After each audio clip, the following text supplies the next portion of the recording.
Pada kesempatan ini terakhir kali saya ingatkan, tidak ada lagi yang namanya bermain proyek.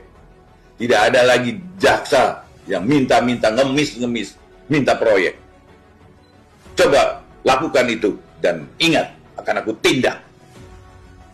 Ingat, ini adalah peringatan terakhir untuk kalian. Siapapun Anda, belakangmu siapa, aku tindak dengan keras.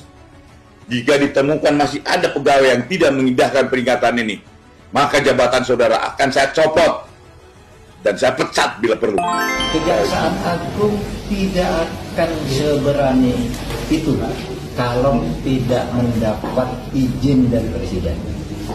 Oleh sebab itu, saya juga mengapresiasi bahwa Presiden membiarkan Kejaksaan Agung itu bekerja.